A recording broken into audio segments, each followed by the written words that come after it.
Hello friends, ನಿಮ್ಮೆಲ್ಲರಿಗೂ ಲ್ಯಾಕ್ಸಲೆನ್ಸ್ ಪ್ರಸ್ತುತಪಡಿಸುವ ಕನ್ನಡ ಹಿಂದೂ ವಿಶ್ಲೇಷಣೆಗೆ ಸ್ವಾಗತ.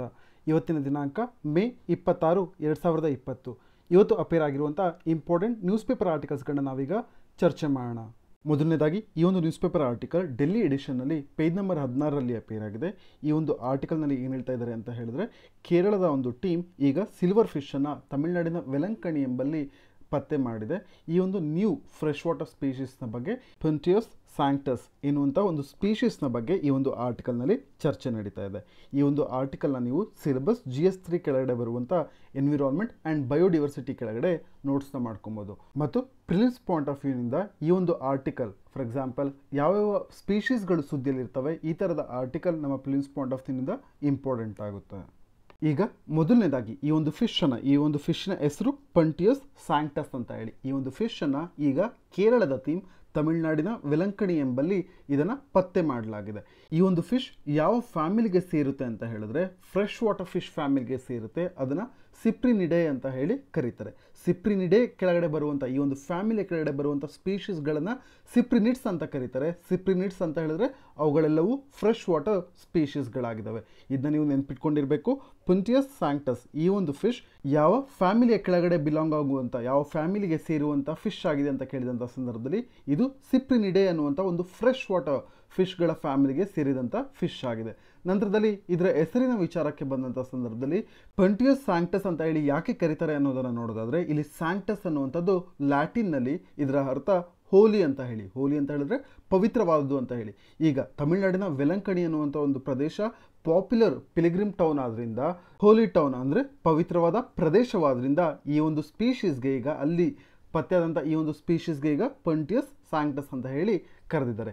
ನಂತರದಲ್ಲಿ ಈ ಫಿಶನ್ನು ಯಾರು ಐಡೆಂಟಿಫೈ ಮಾಡಿದ್ದು ಮತ್ತು ನೇಮ್ ಮಾಡಿದ್ದು, ಹೆಸರನ್ನು ಕೊಟ್ಟಿದ್ದು ಅಂತ ನೋಡಿದ್ದಾದರೆ, BGM ಗೌರ್ಮೆಂಟ್ ಕಾಲೇಜಿನ ಕೊಲ್ಲಂ ಅಂದರೆ ಕೇರಳದ BGM ಗೌರ್ಮೆಂಟ್ ಕಾಲೇಜಿನ head of the department, zoology ಡಿಪಾರ್ಟ್ಮೆಂಟ್ನ ಹೆಡ್ ಆಗಿರುವಂತಹ ಮ್ಯಾಥ್ಯೂಸ್ ಪ್ಲಮುಟಿಲ್ ಎನ್ನುವವರು ಈ ಒಂದು ಫಿಶನ್ನು ಈಗ ಐಡೆಂಟಿಫೈ ಮತ್ತು ನೇಮನ್ನು ಮಾಡಿದ್ದಾರೆ. ನಂತರದಲ್ಲಿ ಇವರು ಹೇಳಿರೋ ಪ್ರಕಾರ ಈ ಥರದ ಫಿಶ್ಗಳು ವೆಲಂಕಣಿಯಲ್ಲಿ ಇರುವ ಸ್ಮಾಲ್ ವಾಟರ್ ಬಾಡೀಸ್ಗಳಲ್ಲಿ ಕಂಡು ಬರುತ್ತದೆ ಮತ್ತು ಈ ಫಿಶ್ಗಳು 7 ಸೆಂಟಿಮೀಟರ್ವರೆಗೂ ಬೆಳೆಯುತ್ತವೆ. ನಂತರದಲ್ಲಿ ಈ ಫಿಶ್ಗಳನ್ನು ಆಹಾರವಾಗಿ ಅಥವಾ ಅಕ್ವೇರಿಯಂನಲ್ಲಿ ಕೂಡ ಬಳಸಲಾಗುತ್ತೆ ಅಂತ ಹೇಳಿ ಅವರು ಈ ಒಂದು ಫಿಶ್ನ ಬಗ್ಗೆ ಇನ್ಫಾರ್ಮೇಷನ್ನ ಕೊಟ್ಟಿದ್ದಾರೆ.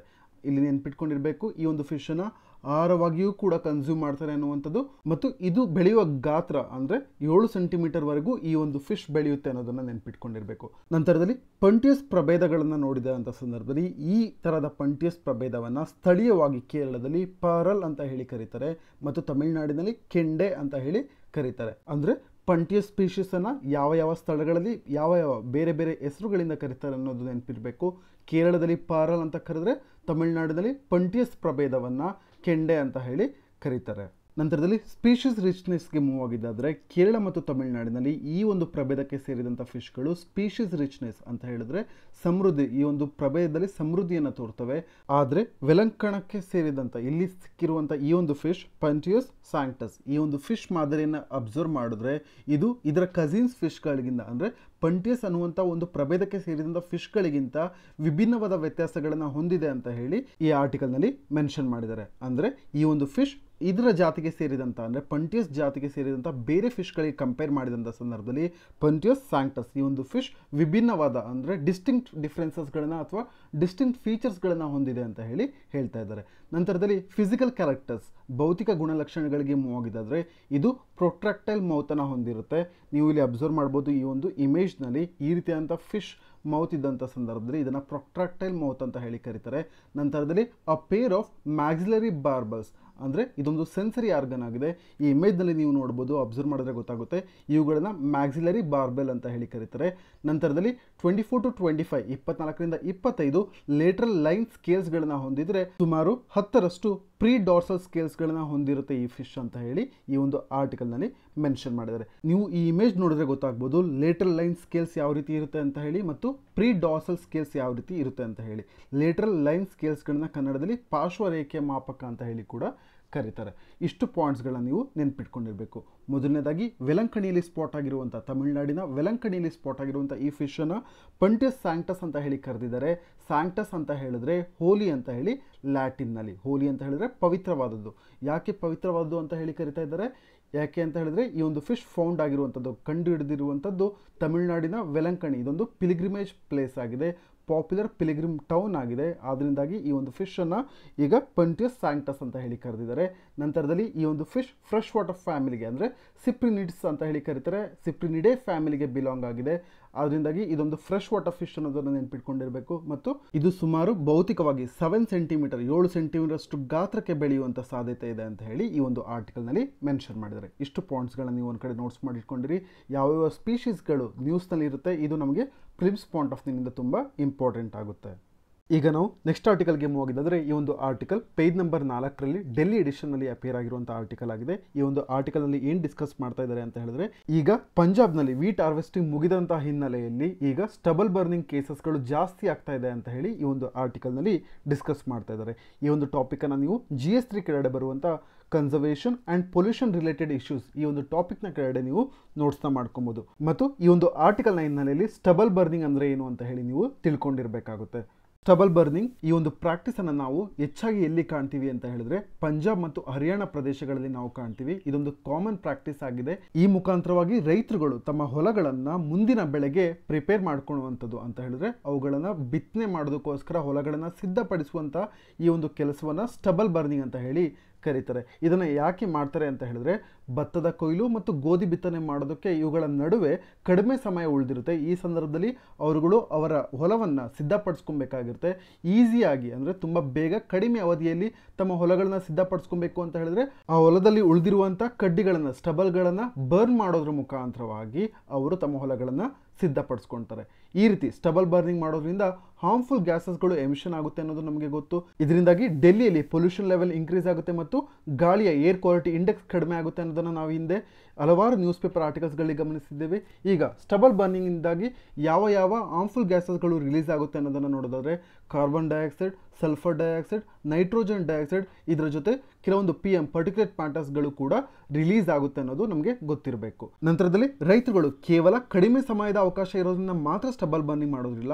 ಸ್ಟಬಲ್ ಅನ್ನ ಗದ್ದೆಯಲ್ಲೇ ಅಥವಾ ಹೊಲದಲ್ಲೇ ಬಿಟ್ಕೊಂಡ್ರೆ ಏನಾಗುತ್ತೆ ಅಂತ ಹೇಳಿದ್ರೆ ಗೆದ್ದಲುಗಳಂಥ ಕೀಟಗಳು ಮುಂಬರುವಂಥ ಬೆಳೆಗಳ ಮೇಲೆ ದಾಳಿ ಮಾಡಬಹುದು ಅಂತ ಹೇಳಿ ಈ ಒಂದು ಕಾರಣದಿಂದಲೂ ಕೂಡ ಸ್ಟಬಲ್ ಬರ್ನಿಂಗ್ ಅನ್ನು ರೈತರು ಮಾಡ್ತಾರೆ. ಈಗ ಈ ಒಂದು ನ್ಯೂಸ್ ಪೇಪರ್ ಆರ್ಟಿಕಲ್ನಲ್ಲಿ ಅಪಿಯರ್ ಆಗಿರುವಂಥ ಹೈಲೈಟ್ ಪಾಯಿಂಟ್ಸ್ಗಳನ್ನ ನೋಡೋದಾದರೆ ಮೊದಲನೇದಾಗಿ ಇಲ್ಲಿ ಏನು ಹೇಳ್ತಾ ಇದ್ದಾರೆ ಅಂತ ಹೇಳಿದ್ರೆ ಪಂಜಾಬ್ನಲ್ಲಿ ಈಗ ಗೋಧಿಯ ಕೊಯ್ಲು ಅಂದರೆ ವೀಟ್ ಹಾರ್ವೆಸ್ಟಿಂಗ್ ಮುಗಿದಿದೆ. ಈ ಸಂದರ್ಭದಲ್ಲಿ ಕಳೆದ 2 ವರ್ಷಗಳಿಗೆ ಹೋಲಿಸಿಕೊಂಡ್ರೆ ಈ ಸಂದರ್ಭದಲ್ಲಿ ಆಗುತ್ತಿರುವಂಥ ಸ್ಟಬಲ್ ಬರ್ನಿಂಗ್ ಘಟನೆಗಳು ಈ ಇನ್ಸಿಡೆಂಟ್ಗಳು ಜಾಸ್ತಿ ಆಗ್ತಾ ಇದೆ ಅಂತ ಹೇಳಿ ಈ ಒಂದು ಆರ್ಟಿಕಲ್ನಲ್ಲಿ ಮೆನ್ಷನ್ ಮಾಡಿದ್ದಾರೆ. ಇದಕ್ಕೆ ಕಾರಣ ಏನು ಅಂತ ಹೇಳಿದ್ರೆ ಈ ಹಿಂದೆ ಬ್ಯಾನ್ ಮಾಡಲಾದಂಥ ಈ ಒಂದು ಪ್ರಾಕ್ಟೀಸನ್ನು ಗೌರ್ಮೆಂಟ್ ಈ ಹಿಂದೆ ಸ್ಟಬಲ್ ಬರ್ನಿಂಗ್ ಮಾಡಬಾರ್ದು ಅಂತ ಹೇಳಿ ಬ್ಯಾನ್ ಮಾಡಿತ್ತು. ಆದರೆ ರೈತರುಗಳು ಇದನ್ನು ನಿರಾಕರಿಸ್ತಾ ಇದ್ದಾರೆ. ಮುಂದುವರೆದು ಪಂಜಾಬ್ ರಾಜ್ಯದಲ್ಲಿ ಎಷ್ಟರ ಮಟ್ಟಿಗೆ ಸ್ಟಬಲ್ ಬರ್ನಿಂಗ್ ಇನ್ಕ್ರೀಸ್ ಆಗ್ತಾ ಇದೆ ಅನ್ನೋದ್ರ ಬಗ್ಗೆ ಡೇಟಾವನ್ನು ನೀಡ್ತಾ ಹೇಳ್ತಾರೆ. ಏಪ್ರಿಲ್ 15 ಮತ್ತು ಮೇ 24 ನಡುವೆ ಈಗ ಟೋಟಲ್ ಆಗಿ 13,026 ಇನ್ಸಿಡೆಂಟ್ಗಳು ರಿಪೋರ್ಟ್ ಆಗಿದ್ದಾವೆ. ನಂತರದಲ್ಲಿ ಇದನ್ನು ಕಳೆದ ವರ್ಷಕ್ಕೆ ಅಥವಾ 2018ರ ಡೇಟಾಗೆ ಕಂಪೇರ್ ಮಾಡಿದಂಥ ಸಂದರ್ಭದಲ್ಲಿ 2018ರಲ್ಲಿ 11,236 ಕೇಸ್ಗಳು ರಿಪೋರ್ಟ್ ಆಗಿದ್ರೆ 2019ರಲ್ಲಿ 10,476 ಕೇಸ್ಗಳು ರಿಪೋರ್ಟ್ ಆಗಿದ್ವು. ಆದರೆ 2020ರಲ್ಲಿ ಈಗ 13,000ಕ್ಕೂ ಹೆಚ್ಚು ಇನ್ಸಿಡೆಂಟ್ಗಳು ರಿಪೋರ್ಟ್ ಆಗಿದ್ದಾವೆ. ಇದು 2018 ಮತ್ತು 2019ರ ಸ್ಟಬಲ್ ಬರ್ನಿಂಗ್ ಕೇಸಸ್ಗಳ ಡೇಟಾಗಿಂತ ಹೆಚ್ಚಿರೋದನ್ನು ನಾವು ಇಲ್ಲಿ ಕಾಣ್ಬೋದು. ಅಂದರೆ ಸ್ಟಬಲ್ ಬರ್ನಿಂಗ್ ಕೇಸಸ್ಗಳು ಇನ್ಕ್ರೀಸ್ ಆಗ್ತಾ ಇದೆ ಅಂತ ಹೇಳಿ ನಮಗೆ ತಿಳಿದು ಬರ್ತಾ ಇದೆ. ನಂತರದಲ್ಲಿ ಈ ಒಂದು ನ್ಯೂಸ್ ಪೇಪರ್ ಆರ್ಟಿಕಲ್ನಲ್ಲಿ ಮೆನ್ಷನ್ ಆಗಿರುವಂಥ ಇಂಪಾರ್ಟೆಂಟ್ ಫಿಲ್ಮ್ಸ್ ಪಾಯಿಂಟ್ ಆಫ್ ವ್ಯೂನಿಂದ ಇಂಪಾರ್ಟೆಂಟ್ ಆಗುವಂಥ ಪಾಯಿಂಟ್ ಯಾವುದು ಅಂತ ಹೇಳಿದ್ರೆ ಕ್ರಾಪ್ ರೆಸಿಡ್ಯೂನ ಬರ್ನ್ ಮಾಡುವಂಥ ಅಂದರೆ ಸ್ಟಬಲ್ ಬರ್ನಿಂಗ್ ಮಾಡುವಂಥ ಈ ಒಂದು ಆಕ್ಷನ್ ವಿರುದ್ಧವಾಗಿ ಅಥವಾ ಇದರ ವಿರುದ್ಧವಾಗಿ ಮಾಡಿದಂಥ ಬ್ಯಾನ್ ವಿರುದ್ಧವಾಗಿ ಇವುಗಳನ್ನ ರೆಗ್ಯುಲೇಟ್ ಮಾಡುವಂಥ ಲಾ ಯಾವುದು ಅಂತ ಹೇಳಿದ್ರೆ air prevention and control of pollution act 1981. ಈ ಪಾಯಿಂಟನ್ನು ನೀವು ನೆನ್ಪಿಟ್ಕೊಂಡಿರಬೇಕು. ಯಾವ ಕಾಯ್ದೆಯ ಕೆಳಗಡೆ ಈ ಒಂದು ಸ್ಟಬಲ್ ಬರ್ನಿಂಗನ್ನು ರೆಗ್ಯುಲೇಟ್ ಮಾಡ್ತಾರೆ ಅನ್ನೋದು ಇಂಪಾರ್ಟೆಂಟ್ ಆಗುತ್ತೆ. Air prevention and control of pollution act 1981. ನಂತರದಲ್ಲಿ ಹೆಲ್ತ್ ಇಶ್ಯೂಸ್ಗಳಿಗೆ ಮೂವ್ ಆಗಿದಂಥ ಸಂದರ್ಭದಲ್ಲಿ COVID-19 ಇರುವಂಥ ಸಂದರ್ಭದಲ್ಲಿ ಸ್ಟಬಲ್ ಬರ್ನಿಂಗ್ ಕೇಸಸ್ಗಳು ಜಾಸ್ತಿ ಆದರೆ ಬ್ರೀತಿಂಗಿಗೆ ತೊಂದರೆ ಆಗುತ್ತೆ ಮತ್ತು ಲಂಗ್ಸ್ ಪ್ರಾಬ್ಲಮ್ಗಳು ಇನ್ಕ್ರೀಸ್ ಆಗುವಂಥ ಸಾಧ್ಯತೆ ಇದೆ. ಇವುಗಳು ರಿಕವರಿ ಆಗೋದಕ್ಕೆ ಅಂದರೆ COVID-19 ಇರುವಂಥ ಪೇಷಂಟ್ಸ್ಗಳು ರಿಕವರಿ ಆಗೋದಕ್ಕೆ ಕೂಡ ತೊಂದರೆನ ಹುಡ್ತವೆ ಅಂತ ಹೇಳಿ ಈ ಒಂದು ಆರ್ಟಿಕಲ್ನಲ್ಲಿ ಮೆನ್ಷನ್ ಮಾಡಿದ್ದಾರೆ. ಇಷ್ಟು ಈ ಒಂದು ಆರ್ಟಿಕಲ್ನ ಹೈಲೈಟ್ ಆಗಿದೆ. ಇಲ್ಲಿ ಮುಖ್ಯವಾಗಿ ಅಬ್ಸರ್ವ್ ಮಾಡಬೇಕಾಗಿರುವಂಥದ್ದು ಸ್ಟಬಲ್ ಬರ್ನಿಂಗ್ ಬ್ಯಾನನ್ನು ಯಾವ ಕಾಯ್ದೆ ಯಾವ ಆ್ಯಕ್ಟ್ ರೆಗ್ಯುಲೇಟ್ ಮಾಡುತ್ತೆ ಅನ್ನೋದು. ಇದನ್ನು air prevention and control pollution act 1981 regulate ಮಾಡುತ್ತೆ. ನಂತರದಲ್ಲಿ ಸ್ಟಬಲ್ ಬರ್ನಿಂಗ್ ಅಂದರೆ ಏನು ಅಂತ ಹೇಳಿ ನೀವು ತಿಳ್ಕೊಂಡಿರಬೇಕಾಗುತ್ತೆ. ಇಷ್ಟು ಪಾಯಿಂಟ್ಗಳು ಈ ಒಂದು ಆರ್ಟಿಕಲ್ನ ಹೈಲೈಟ್ಸ್ ಆಗಿದೆ. ಇವುಗಳನ್ನ ನೀವು ಒಂದು ಕಡೆ ನೋಟ್ಸ್ ಮಾಡಿ ಇಟ್ಕೊಂಡಿರಿ.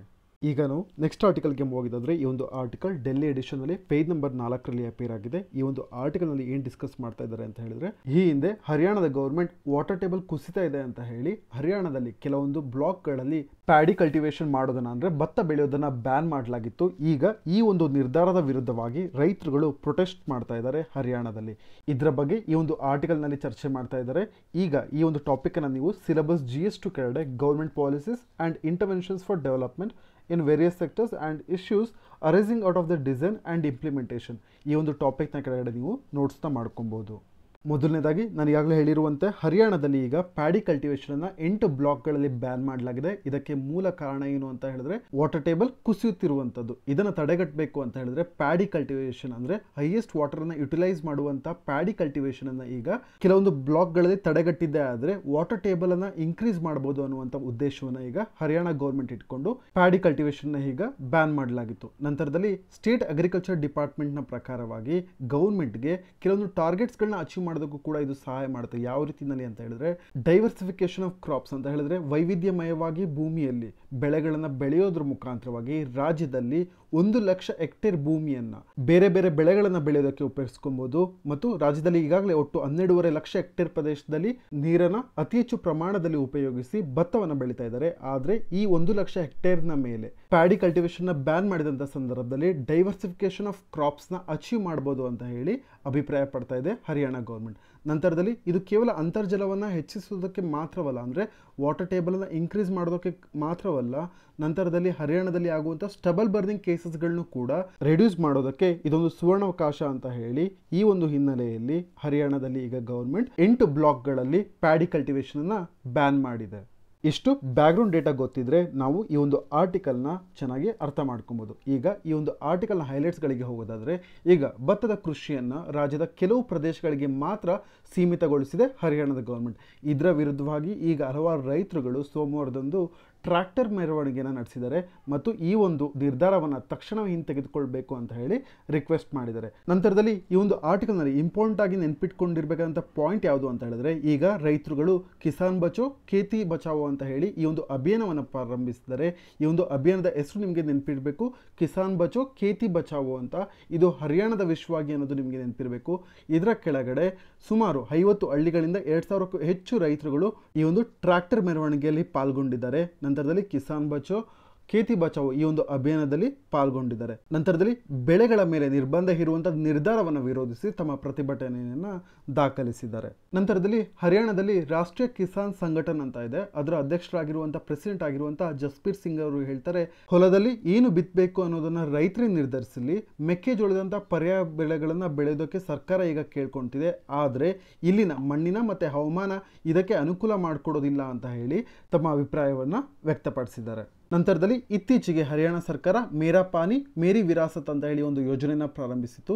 ಇದರಲ್ಲಿ ಏನನ್ನ ಸಪೋರ್ಟ್ ಮಾಡಿತು ಅಂತ ಹೇಳಿದ್ರೆ, ಇದರ ಮುಖ್ಯ ಉದ್ದೇಶ ಏನಾಗಿತ್ತು ಅಂತ ಹೇಳಿದ್ರೆ ಕ್ರಾಪ್ ಡಿವರ್ಸಿಫಿಕೇಶನ್, ಅಂದರೆ ವೈವಿಧ್ಯಮಯವಾದಂಥ ಬೆಳೆಗಳನ್ನು ಬೆಳೆಯೋದು ಈ ಒಂದು ಸ್ಕೀಮ್ನ ಮುಖ್ಯವಾದ ಉದ್ದೇಶವಾಗಿತ್ತು. ನಂತರದಲ್ಲಿ ಈ ಒಂದು ಯೋಜನೆ ಅಡಿಗಡೆ ಯಾರ್ಯಾರು ಭತ್ತವನ್ನು ಹೊರತುಪಡಿಸಿ ಬೇರೆ ಪರ್ಯಾಯ ಬೆಳೆಗಳನ್ನು ಬಿತ್ತನೆ ಮಾಡುವಂಥ ರೈತರಿಗೆ ಎಕರೆಗೆ 7,000 ರೂಪಾಯಿಗಳಷ್ಟು ಪ್ರೋತ್ಸಾಹ ಧನ ಸಿಗುತ್ತೆ ಅಂತ ಹೇಳಿ ಈ ಒಂದು ಮೇರಾ ಪಾನಿ ಮೇರಿ ವಿರಾಸತ್ ಸ್ಕೀಮ್ನ ಕೆಳಗಡೆ ಅನೌನ್ಸ್ ಮಾಡಲಾಗಿತ್ತು. ನಂತರದಲ್ಲಿ ಈ ಒಂದು ಸ್ಕೀಮ್ನ ಕೆಳಗಡೆ 8 ಬ್ಲಾಕ್ಗಳನ್ನು, ಅಂದರೆ ಈಗ ಪ್ಯಾಡಿ ಕಲ್ಟಿವೇಶನ್ನ ಎಲ್ಲೆಲ್ಲಿ ರಿಸ್ಟ್ರಿಕ್ಟ್ ಮಾಡಿದ್ದಾರೆ 8 ಬ್ಲಾಕ್ಗಳು ಯಾವುದಾದ್ರು ಇದ್ದಾವೆ ಹರಿಯಾಣದಲ್ಲಿ ಇರುವಂಥದ್ದು, ಆ 8 ಬ್ಲಾಕ್ಗಳನ್ನು ಕೂಡ ಈ ಒಂದು ಸ್ಕೀಮ್ನ ಕೆಳಗಡೆ ಆ್ಯಡ್ ಮಾಡಲಾಗಿದೆ ಅಂತ ಹೇಳಿ ಗೌರ್ಮೆಂಟ್ ಹೇಳಿದೆ. ಆದರೂ ಕೂಡ ಇಲ್ಲಿನ ರೈತರು ಪ್ಯಾಡಿ ಕಲ್ಟಿವೇಶನ್ ಮೇಲೆ ಹಾಕಿರುವಂಥ ರಿಸ್ಟ್ರಿಕ್ಷನ್ನ ವಿರೋಧಿಸ್ತಾ ಇದ್ದಾರೆ. ಕಾರಣ ಏನು ಅಂತ ಹೇಳಿದ್ರೆ, ಈ ಒಂದು ಸ್ಕೀಮ್ನ ಕೆಳಗಡೆ ಮಾರ್ಜಿನಲ್ ಮತ್ತು ಸ್ಮಾಲ್ ಫಾರ್ಮರ್ಸ್ಗಳಿಗೆ ಯಾವುದೇ ರೀತಿ ಸಹಾಯವಾಗೋದಿಲ್ಲ ಅಂತ ಹೇಳಿ ಹೇಳ್ತಾ ಇದ್ದಾರೆ ಹರಿಯಾಣದ ರೈತರುಗಳು. ಇಷ್ಟು ಪಾಯಿಂಟ್ಸ್ಗಳನ್ನು ನೀವು ನೆನಪಿಟ್ಕೊಂಡಿರಬೇಕು. ಮೊದಲನೇದಾಗಿ ಹರಿಯಾಣದಲ್ಲಿ ಯಾಕೆ ಪ್ಯಾಡಿ ಕಲ್ಟಿವೇಶನನ್ನು ಬ್ಯಾನ್ ಮಾಡ್ತಾ ಇದ್ದಾರೆ ಅನ್ನೋದು ತಿಳ್ಕೊಂಡಿರಬೇಕು, ವಾಟರ್ ಟೇಬಲ್ ಕುಸಿತ ಇರುವಂಥ ಕಾರಣದ ಹಿನ್ನೆಲೆಯಲ್ಲಿ. ನಂತರದಲ್ಲಿ ಇದರಿಂದ ಸ್ಟಬಲ್ ಬರ್ನಿಂಗ್ ಕೂಡ ಅವಾಯ್ಡ್ ಮಾಡ್ಬೋದು.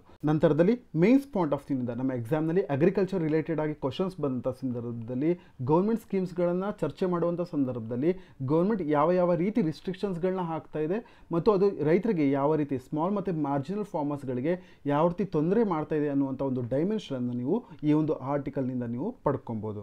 ಈಗ ನೆಕ್ಸ್ಟ್ ಆರ್ಟಿಕಲ್ಗೆ ಮೂವ್ ಆಗಿದ್ರೆ ಈ ಒಂದು ಆರ್ಟಿಕಲ್ ಡೆಲ್ಲಿ ಎಡಿಷನ್ನಲ್ಲಿ ಪೇಜ್ ನಂಬರ್ 8ರಲ್ಲಿ ಅಪೇರ್ ಆಗಿದೆ. ಈ ಒಂದು ಆರ್ಟಿಕಲ್ನಲ್ಲಿ ಏನು ಡಿಸ್ಕಸ್ ಮಾಡ್ತಾ ಇದ್ದಾರೆ ಅಂತ ಹೇಳಿದ್ರೆ ಪುರಂದರದಾಸರ ಬರ್ತ್ ಪ್ಲೇಸ್ನ ವಿಚಾರವಾಗಿ ಇದ್ದಂತಹ ಹೂವಾಪೋಹಗಳನ್ನು ಸಾಲ್ವ್ ಮಾಡೋದಕ್ಕೋಸ್ಕರ ಈಗ ಕರ್ನಾಟಕ ಗೌರ್ಮೆಂಟ್ ಕೆಲವೊಂದು ಎಫರ್ಟ್ಸ್ಗಳನ್ನ ತಗೊಳ್ತಾ ಇದೆ ಅಂತ ಹೇಳಿ ಡಿಸ್ಕಸ್ ಮಾಡ್ತಾ ಇದ್ದಾರೆ. ಈ ಒಂದು ಆರ್ಟಿಕಲ್ನ ನೀವು ಸಿಲೆಬಸ್ GS1 ಕೆಳಗಡೆ Indian culture will cover the salient features salient aspects of art forms, literature and architecture from ancient to modern times ಈ ಒಂದು ಟಾಪಿಕ್ನ ಕೆಳಗಡೆ ನೀವು ನೋಟ್ಸ್ನ ಮಾಡ್ಕೊಬೋದು. ಮತ್ತು ಕರ್ನಾಟಕ ಸಂಗೀತದ ಪಿತಾಮಹ ಅಂತ ಕರೆಯುವಂತಹ ಪುರಂದರದಾಸರ ಬಗ್ಗೆ ಕೆಲವೊಂದು ಮಾಹಿತಿಯನ್ನು ನೀವು ತಿಳ್ಕೊಂಡಿರಬೇಕಾಗುತ್ತೆ.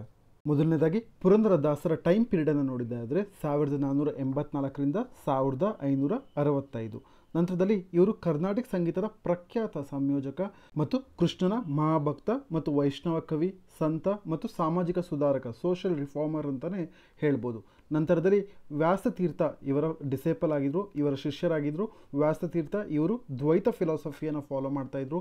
ನಂತರದಲ್ಲಿ ಪುರಂದರದಾಸರು ಕನಕದಾಸರ ಸಮಕಾಲೀನರು ಅನ್ನೋದನ್ನು ಕೂಡ ನಾವಿಲ್ಲಿ ನೆನ್ಪಿಟ್ಕೊಂಡಿರಬೇಕು. ನಂತರದಲ್ಲಿ ಕರ್ನಾಟಿಕ್ ಮ್ಯೂಸಿಕ್ಗೆ ಬಂದಿದೆ ಆದರೆ ಇವರು ಸಂಯೋಜಕರಾಗಿದ್ದರು, ಗಾಯಕರಾಗಿದ್ದರು ಮತ್ತು ದಕ್ಷಿಣ ಭಾರತದ ಶಾಸ್ತ್ರೀಯ ಸಂಗೀತ ಅಂದರೆ ಕರ್ನಾಟಿಕ್ ಮ್ಯೂಸಿಕ್ನ ಮುಖ್ಯ ಸ್ಥಾಪಕ ಮತ್ತು ಪ್ರತಿಪಾದಕ ಅಂತಲೇ ಹೇಳ್ಬೋದು. ಮತ್ತು ಇವರು ನೀಡಿದಂಥ ಮಹತ್ವವಾದ ಮತ್ತು ಪೌರಾಣಿಕ ಕೊಡುಗೆಗಳ ಗೌರವಾರ್ಥವಾಗಿ ಇವರನ್ನ ಕರ್ನಾಟಕ ಸಂಗೀತದ ಪಿತಾಮಹ ಅಂತಲೇ ಕರೀತಾರೆ. ಇಷ್ಟು ಪಾಯಿಂಟ್ಸ್ಗಳು ಪುರಂದರದಾಸರ ಬಗ್ಗೆ ನಾವು ಬೇಸಿಕ್ಸನ್ನು ತಿಳ್ಕೊಂಡಿರಬೇಕಾಗುತ್ತೆ. ನಂತರದಲ್ಲಿ ಈ ಒಂದು ಆರ್ಟಿಕಲ್ನಲ್ಲಿ ನೀಡಿರುವಂಥ ಹೈಲೈಟ್ ಪಾಯಿಂಟ್ಸ್ಗಳನ್ನ ನಾವೀಗ ನೋಡೋದಾದರೆ ಮೊದಲನೇದಾಗಿ ಏನು ಹೇಳ್ತಾ ಇದ್ದಾರೆ ಅಂತ ಹೇಳಿದ್ರೆ ಈಗ ಕರ್ನಾಟಕ ಗೌರ್ಮೆಂಟ್ ಕೆಲವೊಂದು ಎಫರ್ಟ್ಸ್ಗಳನ್ನ ತೊಗೊಳ್ತಾ ಇದೆ.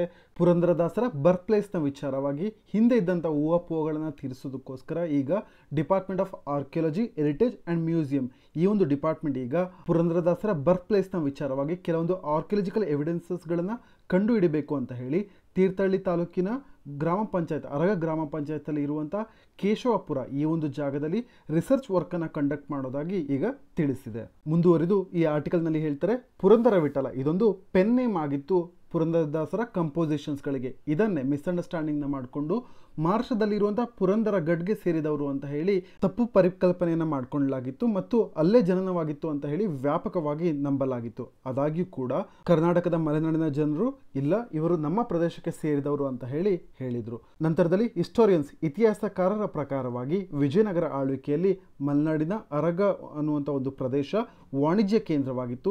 ಈ ಒಂದು ಕೇಂದ್ರಕ್ಕೆ ಈ ಒಂದು ವಾಣಿಜ್ಯ ಪ್ರದೇಶ ಅರಗಕ್ಕೆ ಪುರಂದರದಾಸರು ಸೇರಿದವರಾಗಿದ್ದಾರೆ ಅಂತ ಹೇಳಿ ಹೇಳ್ತಾ ಇದ್ದಾರೆ. ನಂತರದಲ್ಲಿ ಕೇಶವಪುರ, ವಿಠಲನಗುಂಡಿ, ದಶನಗದ್ದೆ ಈ ಸುತ್ತಮುತ್ತಲಿನ ಸ್ಥಳಗಳ ಹೆಸರುಗಳನ್ನು ಉಲ್ಲೇಖಿಸಿ ಈ ಸ್ಥಳಗಳಲ್ಲಿ ಪುರಂದರದಾಸರು ಸೇರಿದಂಥ ವೈಷ್ಣವ ಸಂಪ್ರದಾಯದಿಂದ ಪ್ರಭಾವಿತರಾದಂಥ ವ್ಯಾಪಾರಿ ಅಂದರೆ ಮರ್ಚೆಂಟ್ ವ್ಯಾಪಾರಿ ಸಮುದಾಯಕ್ಕೆ ಸೇರಿದವರೆಲ್ಲರೂ ಕೂಡ ಈ ಒಂದು ಸುತ್ತಮುತ್ತಲಿನ ಪ್ರದೇಶದಲ್ಲಿ ವಾಸಿಸುತ್ತಿದ್ರು ಅಂತ ಹೇಳಿ ವಾದ ಮಾಡಲಾಗಿದೆ. ನಂತರದಲ್ಲಿ ಹರಿದಾಸ ಸಂಪ್ರದಾಯಕ್ಕೆ ದೀಕ್ಷೆಯನ್ನು ಪಡೆಯೋದಕ್ಕಿಂತ ಮುಂಚೆ ಪುರಂದರದಾಸರು ಶ್ರೀಮಂತ ವ್ಯಾಪಾರಿಯಾಗಿದ್ದರು ಮತ್ತು ಅವರನ್ನ ಶ್ರೀನಿವಾಸ ನಾಯಕ ಅಂತ ಹೇಳಿ ಕರಿತಾ ಇದ್ರು. ಇದನ್ನು ಉಲ್ಲೇಖಿಸಿ ಕೆಲವರು ಪುರಂದರದಾಸರು ಮಲೆನಾಡಿನಲ್ಲಿ ಜನಿಸಿದವರು ಅಂತ ಹೇಳಿ ಪ್ರತಿಪಾದನೆ ಮಾಡ್ತಾ ಇದ್ರು. ನಂತರದಲ್ಲಿ ಇನ್ನೊಂದು ಪಾಯಿಂಟ್ ಏನು ಅಂತ ಹೇಳಿದ್ರೆ ವಿಜಯನಗರ ಆಳ್ವಿಕೆಯಲ್ಲಿ ಮಲೆನಾಡಿನ ಶ್ರೀಮಂತ ವ್ಯಾಪಾರಿಗಳನ್ನು ಮತ್ತು ಆ ಒಂದು ಪ್ರದೇಶದ ಪ್ರಭಾವಿ ವ್ಯಕ್ತಿಗಳನ್ನು ನಾಯಕ ಅನ್ನುವಂಥ ಟೈಟಲಿಂದ ಕರಿತಾ ಇದ್ರು, ನಾಯಕ ಅನ್ನುವಂಥ ಶೀರ್ಷಿಕೆಯಿಂದ ಕರಿತಾ ಇದ್ರು. ಆದ್ರಿಂದಾಗಿ ಕೆಲವರ ಪ್ರತಿಪಾದನೆ ಏನು ಅಂತ ಹೇಳಿದ್ರೆ ಪುರಂದರದಾಸರು ಕರ್ನಾಟಕದ ಮಲೆನಾಡಿನ ಭಾಗಕ್ಕೆ ಸೇರಿದವರು ಅಂತ ಹೇಳಿ ಅವರು ತಮ್ಮ ಆರ್ಗ್ಯುಮೆಂಟ್ನ ಮಣ್ಣೆ ಮಾಡ್ತಾ ಇದ್ದಾರೆ.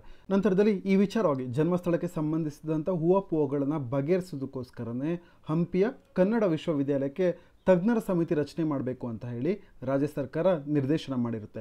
ಈ ಮೂಲಕವಾಗಿ ಹಂಪಿಯ ಕನ್ನಡ ವಿಶ್ವವಿದ್ಯಾಲಯ ಒಂದು ಸಮಿತಿಯನ್ನು ರಚನೆ ಮಾಡಿರುತ್ತೆ. ಈ ಒಂದು ಸಮಿತಿ ಕೇಶವಪುರ ಮತ್ತು ಅದರ ಸುತ್ತಮುತ್ತಲಿನ ಸ್ಥಳಗಳಿಗೆ ಭೇಟಿ ನೀಡಿದ ನಂತರ ಸಮಿತಿಯ ಸದಸ್ಯರು ಭಕ್ತ ಕವಿ ಅಂದರೆ ಪುರಂದರದಾಸರು ಈ ಒಂದು ಸ್ಥಳದಲ್ಲಿ ಜನಿಸಿದ್ದಾರೆ ಅಂತ ಹೇಳಿ ತೀರ್ಮಾನಕ್ಕೆ ಬರೋದಕ್ಕೆ ಸಾಕಷ್ಟು ಪುರಾವೆಗಳಿದ್ದಾವೆ ಅಂತ ಹೇಳಿದ್ದಾರೆ ಮತ್ತು ಈ ಒಂದು ಸಮಿತಿ ಈ ಕುರಿತು ಹೆಚ್ಚಿನ ಸಂಶೋಧನೆ ನಡೆಸಬೇಕು ಅಂತ ಹೇಳಿ ಶಿಫಾರಸು ಕೂಡ ಮಾಡಿರುತ್ತೆ. ಈ ಹಿನ್ನೆಲೆಯಲ್ಲಿ ಈಗ ಕರ್ನಾಟಕ ಗೌರ್ಮೆಂಟ್ ಕೆಲವೊಂದು ಎಫರ್ಟ್ಸ್ಗಳನ್ನು ಅಂದರೆ ಬರ್ತ್ ಪ್ಲೇಸ್ನ ವಿಚಾರವಾಗಿ ಇರುವಂಥ ಮಿಸ್ಟರಿ ಹೂವಾಪೋಹಗಳನ್ನು ಸಾಲ್ವ್ ಮಾಡೋದಕ್ಕೋಸ್ಕರ ಈಗ ಕೆಲವೊಂದು ಎಫರ್ಟ್ಸ್ಗಳನ್ನ ತೊಗೊಳ್ತಾ ಇದೆ ಮತ್ತು department of archaeology, heritage and museum ಇವರು ಸದ್ಯದಲ್ಲೇ ಒಂದು ರಿಸರ್ಚನ್ನು ಕೇಶವಪುರದಲ್ಲಿ ಕಂಡಕ್ಟ್ ಮಾಡೋರಿದ್ದಾರೆ. ಇಷ್ಟು ಪಾಯಿಂಟ್ಸ್ಗಳು ಈ ಒಂದು ನ್ಯೂಸ್ ಪೇಪರ್ ಆರ್ಟಿಕಲ್ನ ಹೈಲೈಟ್ಸ್ಗಳಾಗಿದ್ದಾವೆ. ಈ ಒಂದು ಆರ್ಟಿಕಲ್ನಲ್ಲಿ ಪುರಂದರದಾಸರ ಬಗ್ಗೆ ನಾವು ತಿಳ್ಕೊಂಡ್ವಿ. ನಂತರದಲ್ಲಿ ಈ ಹೂವ ಈ ಒಂದು ಮಿಸ್ಟ್ರಿ ರೈಸ್ ಆಗೋದಕ್ಕೆ ಕಾರಣಗಳೇನು, ನಂತರದಲ್ಲಿ ಕರ್ನಾಟಕ ಗೌರ್ಮೆಂಟ್ ಯಾವ ರೀತಿ ಎಫರ್ಟ್ಸ್ಗಳನ್ನ ತೊಗೊಳ್ತಾ ಇದೆ ಈ ಒಂದು ಹೂವಗಳನ್ನು ಬಗೆಹರಿಸೋದಕ್ಕೆ ಆರ್ಕಿಯಾಲಜಿಕಲ್ ಎವಿಡೆನ್ಸ್ಗಳ ಮೂಲಕವಾಗಿ ಅನ್ನೋದನ್ನು ತಿಳ್ಕೊಂಡ್ವಿ. ಇಷ್ಟು ಪಾಯಿಂಟ್ಗಳನ್ನು ನೀವು ಒಂದು ಕಡೆ ನೋಟ್ಸ್ ಮಾಡಿ ಇಟ್ಕೊಂಡಿರಿ. ಇದು ನಿಮಗೆ ಪ್ಲಿಮ್ಸ್ ಪಾಯಿಂಟ್ ಆಫ್ ವ್ಯೂನಿಂದ ಹೆಲ್ಪ್ ಆಗುತ್ತೆ. ನಂತರದಲ್ಲಿ ಈ ಒಂದು ಆರ್ಟಿಕಲ್ಗೆ ಮೂವ್ ಆಗಿದ್ದಾದರೆ ಈ ಒಂದು ಆರ್ಟಿಕಲ್ನಲ್ಲಿ ಕೋಲಂ ಟ್ರೈಬ್ನ ವಿಚಾರವಾಗಿ ಚರ್ಚೆ ಮಾಡಿದ್ದಾರೆ. ಈ ಒಂದು ಆರ್ಟಿಕಲ್ನಲ್ಲಿ ನೀಡಿರುವಂಥ ಇನ್ಫಾರ್ಮೇಷನ್ ನಮ್ಮ ಎಕ್ಸಾಮ್ ಪಾಯಿಂಟ್ ಆಫ್ ವ್ಯೂನಿಂದ ಇಂಪಾರ್ಟೆಂಟ್ ಆಗೋದಿಲ್ಲ, ಆದರೆ ಇಲ್ಲಿ ಮೆನ್ಷನ್ ಆಗಿರುವಂಥ ಕೋಲಂ ಟ್ರೈಬ್ ನಮ್ಮ ಎಕ್ಸಾಮ್ ಪಾಯಿಂಟ್ ಆಫ್ ವ್ಯೂನಿಂದ ತುಂಬ ಇಂಪಾರ್ಟೆಂಟ್ ಆಗುತ್ತೆ.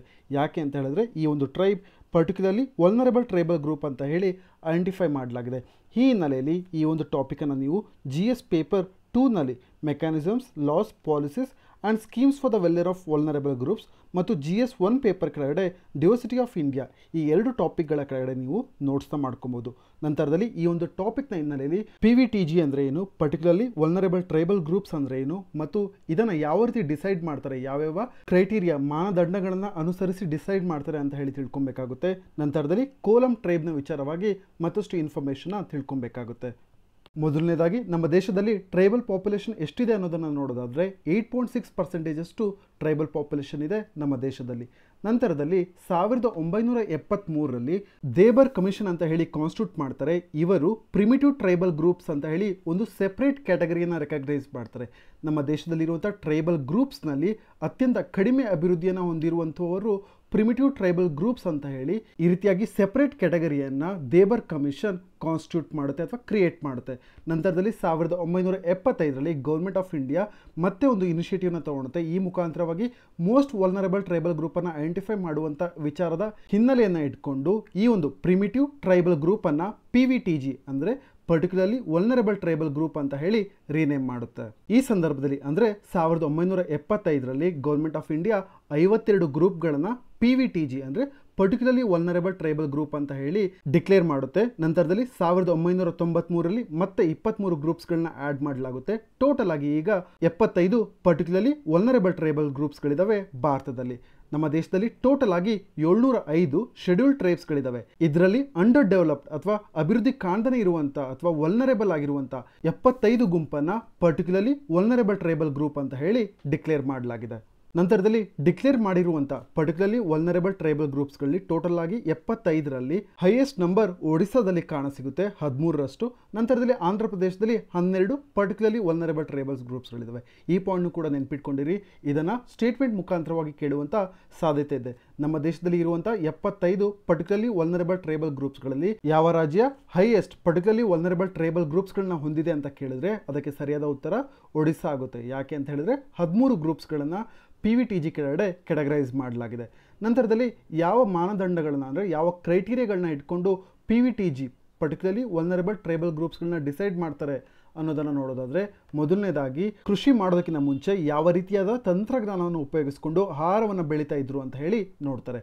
Pre agriculture level of technology ಇದು ಮೊದಲನೇ ಕಂಡೀಷನ್. ಆದರೆ ನಂತರದಲ್ಲಿ ನಿಶ್ಚಲ ಅಂದರೆ ಸ್ಟಾಗ್ನೆಂಟ್ ಆರ್ ಡಿಕ್ಲೈನಿಂಗ್ ಪಾಪ್ಯುಲೇಷನ್ ಅಂದರೆ ಕ್ಷೀಣಿಸ್ತಿರುವಂಥ ಜನಸಂಖ್ಯೆಯನ್ನು ಆಧಾರವಾಗಿ ಇಟ್ಕೊಂಡು ಕೂಡ PVTGಯನ್ನು ಡಿಸೈಡ್ ಮಾಡ್ತಾರೆ. ಮುಂದುವರೆದು ಟ್ರೈಬಲ್ ಗ್ರೂಪ್ಸ್ಗಳಲ್ಲಿ ಅತ್ಯಂತ ಕಡಿಮೆ ಸಾಕ್ಷರತೆ ಅಂದರೆ ಲೋ ಲಿಟ್ರಸಿ ಇದ್ದಂಥ ಸಂದರ್ಭದಲ್ಲಿ ಮತ್ತು ಆರ್ಥಿಕತೆಯ ಜೀವನಾಧಾರ ಮಟ್ಟದ ಮೇಲೆ ಈ ಪರ್ಟಿಕ್ಯುಲರ್ಲಿ ವಲ್ನರಬಲ್ ಟ್ರೈಬಲ್ ಗ್ರೂಪ್ಸ್ಗಳನ್ನು ಡಿಟರ್ಮೈನ್ ಮಾಡ್ತಾರೆ. ಈ 4 ಪಾಯಿಂಟ್ಗಳನ್ನ ನೀವು ನೆನ್ಪಿಟ್ಕೊಂಡಿರಿ. ನಂತರದಲ್ಲಿ ಈ ಒಂದು ಆರ್ಟಿಕಲ್ನ ಸಬ್ ಟಾಪಿಕ್ ಆಗಿರುವಂಥ ಕೋಲಂ ಟ್ರೈಬ್ನ ವಿಚಾರವಾಗಿ ಮುಂದುವರೆದ್ರೆ, ಕೋಲಂ ಟ್ರೈಬ್ ಅನ್ನುವಂಥದ್ದು ಮಹಾರಾಷ್ಟ್ರದಲ್ಲಿ ಕಾಣಸಿಗುವಂಥ ಶೆಡ್ಯೂಲ್ಡ್ ಟ್ರೈಬ್ ಆಗಿದೆ. ನಂತರದಲ್ಲಿ ಇವರುಗಳು ಆಂಧ್ರ ಪ್ರದೇಶ, ಛತ್ತೀಸ್ಗಢ ಮತ್ತು ಮಧ್ಯಪ್ರದೇಶದಲ್ಲೂ ಕೂಡ ಕಾಣಸಿಗ್ತಾರೆ. ನಂತರದಲ್ಲಿ ಇವರುಗಳು ಮಾತನಾಡುವಂಥ ಭಾಷೆಯನ್ನು ಈ ಒಂದು ಟ್ರೈಬಲ್ ಗ್ರೂಪ್ ಉಪಯೋಗಿಸುವಂಥ ಭಾಷೆಯನ್ನು ಕೊಲಾಮಿ ಲ್ಯಾಂಗ್ವೇಜ್ ಅಂತ ಹೇಳಿ ಕರೀತಾರೆ. ಇದನ್ನ ನೀವು ನೆನ್ಪಿಟ್ಕೊಂಡಿರಿ. ಸ್ಟೇಟ್ಮೆಂಟ್ ಮುಖಾಂತರವಾಗಿ ಕೇಳುವಂಥ ಸಾಧ್ಯತೆ ಇದೆ. ನಂತರದಲ್ಲಿ ಈ ಒಂದು ಟ್ರೈಬ್ ಕೋಲಂ ಟ್ರೈಬ್ ಅಗ್ರಿಕಲ್ಚರ್ನ ಪ್ರಾಕ್ಟೀಸ್ ಮಾಡ್ತಾರೆ ಮತ್ತು ಇವರುಗಳಲ್ಲಿ ಪ್ಯಾಟ್ರಿಯಾರ್ಕಲ್ ಸೊಸೈಟಿನ ನಾವು ಕಾಣ್ತೇವೆ. ನಂತರದಲ್ಲಿ ಕೋಲಂ ಟ್ರೈಬಲ್ ಗ್ರೂಪನ್ನು ಪರ್ಟಿಕ್ಯುಲರ್ಲಿ ವಲ್ನರಬಲ್ ಟ್ರೈಬಲ್ ಗ್ರೂಪ್ ಅಂತ ಹೇಳಿ ಮಹಾರಾಷ್ಟ್ರದಲ್ಲಿ ಮತ್ತು ಆಂಧ್ರ ಪ್ರದೇಶದಲ್ಲಿ ಡಿಕ್ಲೇರ್ ಮಾಡಲಾಗಿದೆ. ಇಷ್ಟು ಪಾಯಿಂಟ್ಸ್ಗಳನ್ನು ನೀವು ಕೋಲಂ ಟ್ರೈಬ್ ವಿಚಾರವಾಗಿ ತಿಳ್ಕೊಂಡಿದ್ರೆ ಸಾಕಾಗುತ್ತೆ. ನೆಕ್ಸ್ಟ್ ಈಗ 812 ಸೆಕ್ಷನ್ಗೆ ಮೂವ್ ಆಗಿದ್ದಾದರೆ ಈ ಒಂದು ಆರ್ಟಿಕಲ್ ಡೆಲ್ಲಿ ಎಡಿಷನ್ನಲ್ಲಿ ಪೇಜ್ ನಂಬರ್ 6ರಲ್ಲಿ ಅಪೇರ್ ಆಗಿದೆ. ಈ ಒಂದು ಆರ್ಟಿಕಲ್ನಲ್ಲಿ ಲಿಕ್ವಿಡಿಟಿ ಪುಷ್ನ ಬಗ್ಗೆ ಯಾವ ರೀತಿ ಪ್ರಾಬ್ಲಮ್ ಆಗಿದೆ, ನಮ್ಮ ದೇಶದಲ್ಲಿ ಆತ್ಮನಿರ್ಭರ್ ಯೋಜನೆ ಸ್ಕೀಮ್ನ ಎಸ್ಟಾಬ್ಲಿಷ್ ಅಥವಾ ಲಾಂಚ್ ಮಾಡಿದ ನಂತರ ಅಂತ ಹೇಳಿ ಡಿಸ್ಕಸ್ ಮಾಡ್ತಾ ಇದ್ದಾರೆ. ಈ ಒಂದು ಆರ್ಟಿಕಲ್ನ ನೀವು ಸಿಲೆಬಸ್ GS3 ಕೆಳಗಡೆ ಬರುವಂಥ Indian economy and issues relating to planning, mobilisation of resources and growth ಈ ಒಂದು ಟಾಪಿಕ್ನ ಕೆಳಗಡೆ ನೀವು ನೋಟ್ಸ್ನ ಮಾಡ್ಕೊಬೋದು. ಈಗ ನಾವು ಮುಖ್ಯವಾಗಿ ಈ ಒಂದು ನ್ಯೂಸ್ ಪೇಪರ್ ಆರ್ಟಿಕಲ್ನ ಥೀಮ್ನ ಅಥವಾ ಉದ್ದೇಶವನ್ನು ಅರ್ಥ ಮಾಡ್ಕೊಂಡಿದ್ದೆ ಆದರೆ ಇಲ್ಲಿ ಲೇಖಕರು ಹೇಳ್ತಾ ಇದ್ದಾರೆ, ಇತ್ತೀಚೆಗೆ ಪ್ರಧಾನಮಂತ್ರಿಯವರು ಅನೌನ್ಸ್ ಮಾಡಿದಂತಹ ಆತ್ಮನಿರ್ಭರ್ ಯೋಜನೆಯ ಸ್ಕೀಮ್ನ ಕೆಳಗಡೆ ಲಿಕ್ವಿಡಿಟಿ ಪುಷ್ ಅನ್ನುವಂಥದ್ದನ್ನ ಎನ್ಶೂರ್ ಮಾಡೋದಕ್ಕೋಸ್ಕರ ಹಲವಾರು ಸ್ಕೀಮ್ಗಳನ್ನ ತರಲಾಯಿತು. ಆದರೆ ಈ ಸ್ಕೀಮ್ಗಳಲ್ಲಿ ಉಲ್ಲೇಖ ಮಾಡಿದಂಥ ಲಿಕ್ವಿಡಿಟಿ ಪುಷ್ನ ವಿಚಾರವಾಗಿ ನಮ್ಮ ಎಕಾನಮಿನಲ್ಲಿ ಯಾವುದೇ ರೀತಿಯಾದಂಥ ನೇರ ಲಿಕ್ವಿಡಿಟಿ ಪುಷ್ ಕಾಣೋದಿಲ್ಲ. ನಂತರದಲ್ಲಿ ಇದು ಪಾರ್ಷಲಿ ಸಕ್ಸಸ್ಫುಲ್ ಕಾಣುವಂಥ ಸಾಧ್ಯತೆ ಇದೆ, ಆದರೆ ಮುಂದಿನ ದಿನಗಳಲ್ಲಿ ಇದು ಬಿಕ್ಕಟ್ಟಾಗಿ ಪರಿಣಮಿಸುವಂಥ ಸಾಧ್ಯತೆಗಳೇ ಹೆಚ್ಚು ಅಂತ ಹೇಳಿ ಇಲ್ಲಿ ಲೇಖಕರು ಅಭಿಪ್ರಾಯ ಪಡ್ತಾ ಇದ್ದಾರೆ. ಇಲ್ಲಿ ಮೊದಲನೇದಾಗಿ ನಾವು ಇಲ್ಲಿ ಅರ್ಥ ಮಾಡ್ಕೊಬೇಕು ಲಿಕ್ವಿಡಿಟಿ ಅಂದರೆ ಏನು ಅಂತ ಹೇಳಿ. ಲಿಕ್ವಿಡಿಟಿ ಅಂದರೆ ಫ್ಲೋ ಆಫ್ ಕ್ಯಾಶ್ ಅಂತಲೇ ಹೇಳ್ಬೋದು.